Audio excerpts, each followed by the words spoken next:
Anong... Berde! Purong berdeng jade! Hindi maaari! Paano nangyari to?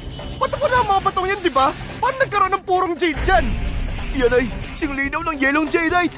Sa laki at kalidad niyan. Tsaka abutin niya ng milyon. Sir, napakaswerte mo! Bakit naroon siya? Hindi ba siya naipasok ni Ethan sa trabaho? Nagsusugal na naman siya gamit ng mga bato? Pupuntahan ko ba siya? Mukhang tama kayo, sir. Mapapalad ang mga baguhan lang. Sabi ko sa'yo, di ba? Sir, ganito na lang kaya, ha?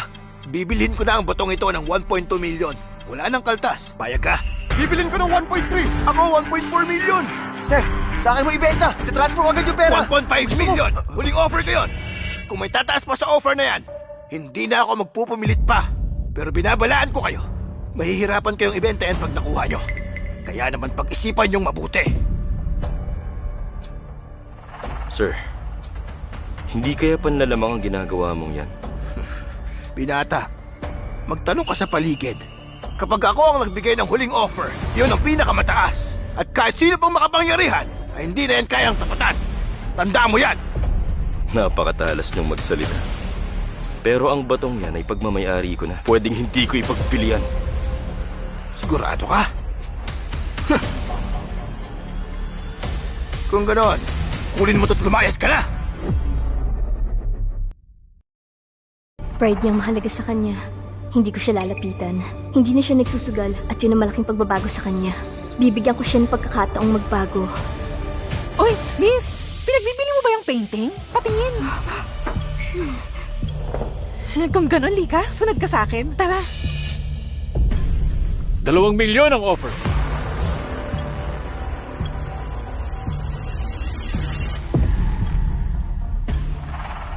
Teka, Master Stone, ba't narito ka? Bakit? Bawal bang pumunta rito? Ay nako, patawa naman kayo, Master Stone. Itong Antique Street ay sa inyo naman. Sobra namang pagpapakumabayan para sa isang gaya ko lang. Maganda ang kondisyon ng isang ito. Binata, kung ipagbili mo kaya yan sa akin ng 2 milyon, kailangan ko kasi ng 2 mangkok na yari sa jadeite para sa gamot ko. Grabe ko, maliit naman ko. Ang amoy ng celestial blue at jade spring. Ang herbal mixture ng taong to ay may halo ng mga sangkap na yon. At hindi na yun makikita sa panahon ngayon. Sa paggawa ng Gale Spirit Pill, 2 sa 3 herbs na mahirap makuha hinahanap ko na. Maswerte ang araw kong to. Sir, yung mga herbal na sinasabi niyo, bukod sa celestial blue at jade spring na 2 mahirap na sangkap, meron ba yung 3-legged toad? Ng tungkol sa gamot ko. Sa ibang lugar tayo mag-usap. Sige, pero ang batong ito, ipagbibili mo ba o hindi na? Nakatadhanang makilala kita, kaya sa inyo na yan. Ano? Tama ba narinig namin? Binibigay mo lang? Samantalang 40 lang ang pera niya. Pero ipapamigay lang niya ang halagang 2 milyon? Nang ganun lang kadali? Sir, ano bang nasa isip mo? Ang binatang ito ay tila pangkaraniwan lang. Pero bakit tagdag niya ang aura ng isang malalim na lawang walang hanggan at isang matatag na kabuntukan? Alam mo, para kang isang bayaring may tuturing. Nawa, ang batong yan, pakitago mo muna. Sa mga darating na araw, ipakukuha ko na lang. Master, hindi po ako tatanggi. Kanina ay nagkamali na ako. Dadalaw ako sa inyo isang araw para humingi ng tawad. Binata, may shop ako malapit dito. Doon tayo mag-usap. Isang karangalan. Ayun na.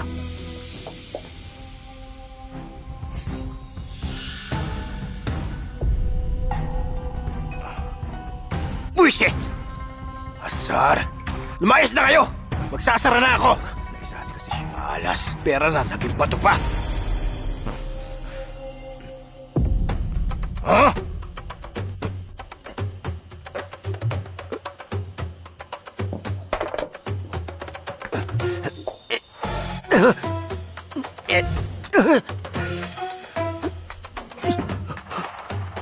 Ano ba ito? Ba't di ko makuha? Yari ko!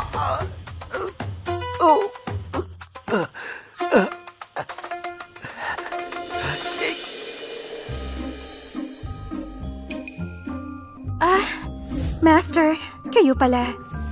Ethan! Igawa mo agad ang tsaa si Master. Sige! Maupo muna kayo, Master. Nakuha ko na pala ang gamot kay Dr. Miller. Ihanda ko na po. Salamat, Susan. Ay, wala pong anuman, Master.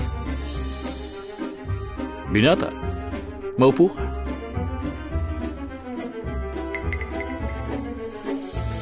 Master, ang tiyan niyo po. Mason, ikaw ba yan? Ethan? Pasensya na, Master. Pero kasi, kaibigan ko po, si Mason. Narito siya dahil sa akin. Mason, buti pa sa labas mo na lang ako hintayin. Tatapusin ko lang ang... Oo, Binata. Kilala mo si Ethan? Oo, kilala ko. Kaya pala alam mo ang tungkol sa gamot ko. Yun ay dahil may impormasyon ka mula sa kanya. Hindi po! Hindi, Master! Wala akong pinagsasabihan ng tungkol sa mga iniinom niyong gamot. Sumpa man, Master! Ivy!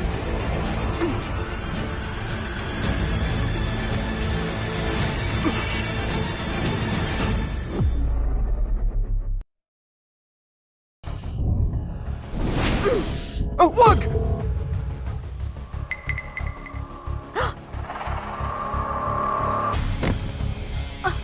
Ivy, anong problema? Napaluhod ka. Sobrang mainit na atay. Problema sa bato. Hindi balancing yin-yang. Hindi regular ang buwan ng dalaw. Mason, ano ba yung pinagsasasabi mo riyan? Bubuti ang lagay mo kung magkakanopyo ka. Kung hindi, manganganib ang iyong matres. Anong kalokohan ang sinasabi mo dyan? Ivy, ayos ka lang ba? Binata, anong ibig sabihin yan?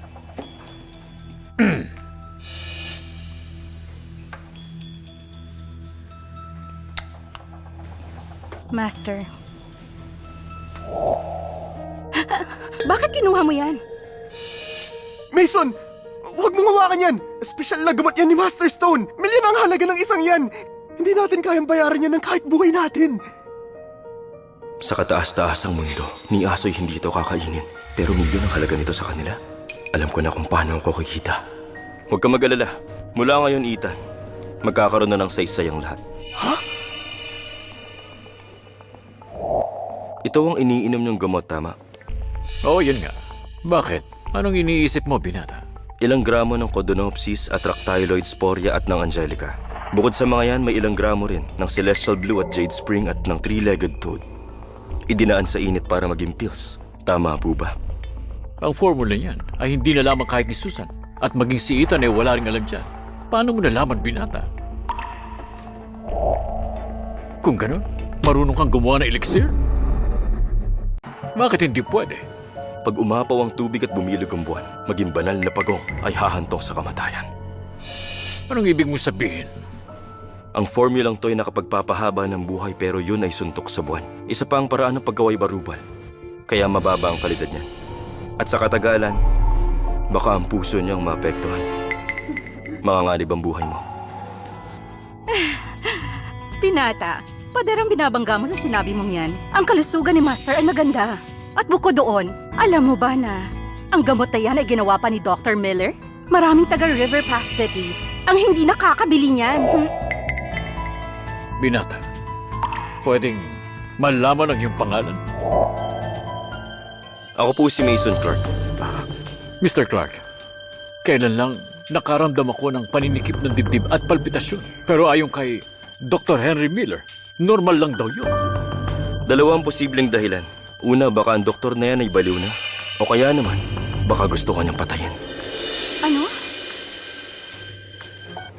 Kung sa bagay, para sa akin wala naman itong kwenta. Ginagawa ko lang ang dapat gawin.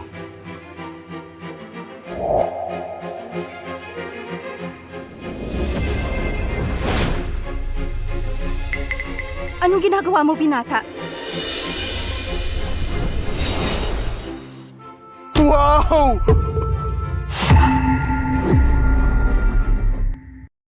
Mason, nagmamagic ka na rin ba? Alam mo huwag ka na lang magulo. Ibigay mo kay Master ang gamot niya. Hindi to ang klase ng joke na matatanggap niya. Ethan? Mr. Clark, ano yan? Binago ko ang katangian niya. Ordinaryong remedyo pa rin naman. Pero ang benepisyong makukuha ninyo ay mas garantisado. At isa pa, walang side effects to. Sa kamay mo lang ginawa yan? Mr. Clark, hindi ba parang Hindi naman kapani-paniwala yan. Inumin nyo na para makita nyo ang resulta. Sige lang. Ang longevity pill na gawa ni Dr. Miller ay higit 1 buwan niyang ginawa. Pero ito ngayon mo lang ginawa ay mas epektibo ka mo? Inumin nyo man o hindi, nasa inyo na ang desisyon. Mr. Clark, kung totoo ang gamot na ito, malaking tulong ito sa akin. Pero bakit mo ginawa? May gusto lang akong kapalit. Oh, Mr. Clark, sabihin mo ang gusto mo. Celestial Blue, Jade Spring at Dragon Bone. Kailangan ko ng 3 yan. 2 ounces bawat isa. 2 ounces? Ang mga halamang gamot na yan ay mahirap na makita ngayon. At napakamahal pa kahit kaunti lang. Walang katumbas sa mga yon. Pero ang hinihiling mo ay 2 ounces pa? Kung sa palagay nyo ay hindi patas, babayaran ko kahit taasan nyo pa ang halaga. Bigyan nyo lang ako ng ilang araw para kumuha ng pera. Mason, ano ba sa tingin mo ang gusto mong mangyari? Saan mo ba gagamitin ang mga halamang gamot? May ideya ka ba talaga sa kung sino si Master Stone? Kapag nagkautang ka sa kanya, katapusan mo na. Ethan, may tiwala ka sa akin? Matagal na tayong magkaibigan. Oo, pinagkakatiwalaan kita, pero... Pwes huwag ka na magtanong pa. Mr. Clark, ang gusto mo lang ay mga halamang gamot. Ganun nga. Kung gano'n, bukas, pumunta ka rito at kunin mo. Hindi kita sisingilin. Isipin mong simula ito ng isang pagkakaibigan. Maraming salamat sa inyo, Master. Ito naman, makapangyarihan si Master Stone. Huwag kang gagawa ng anuman para lokohin siya. Pag nalaman niyang niloloko mo siya, walang pwedeng makatulong sa'yo.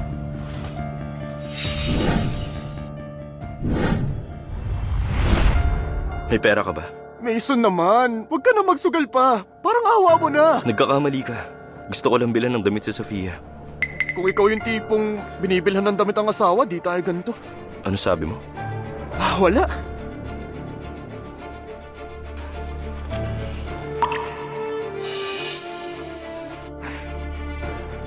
Mason, ito na ang lahat ng pera ko. Gamitin mo lang sa tama at huwag kang magsugal. Kung hindi ka matanggap sa pavilion, hahanapan kita ng ibang mapapasukan. Sandali, Ethan. Bukas, pakidala mo ang mga halamang gamot sa bahay. May isang bagay din akong sasabihin. Huwag kang mag-alala, Mason.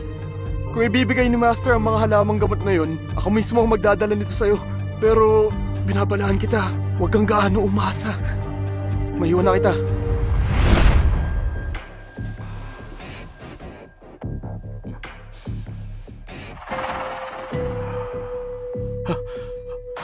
Ibang klase ito. Gumana ang aking pakiramdam. Master, talaga bang may tiwala kayo sa Mr. Clark na yun? Ivy, nang harapin mo si Mr. Clark kanina, bakit napaluhod ka? Kasi nadulas ako. Yung totoo, Ivy. Ang totoo, hindi ko maipaliwanag. Nang gamitan ko siya ng kapangyarihan ko, bigla akong naramdaman ng kakaiba at napakalakas niyang aura. Aura? Pero, mandirigma kang kinalaban ng gabundok ng mga bangkay. Bakit ka magpapatalo sa aura ng isang gaya niya? Walang dudang, may kakaiba talaga sa kanya. Susan, ano pang alam mo tungkol sa kanya? Kakaunti lang. Sabi ni Ethan, ang kaibigan niyang yun ay matagal nang walang trabaho. Kanina nga binalak ni Ethan na ipasok siya rito ng trabaho bilang waiter. Ano? Bilang isang waiter? Na may alam sa mga halamang gamot? At kung paano gumawa ng elixir?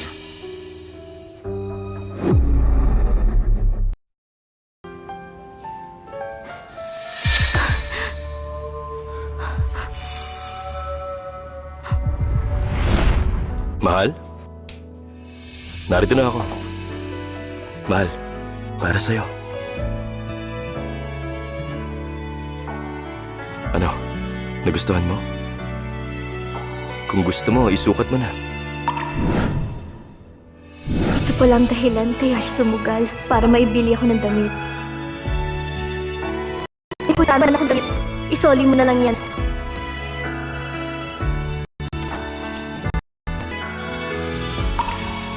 Yan ang pera ng pagbilhan ng painting ko. Yan. Yan mo na pera para sa trabaho mo. Sandali.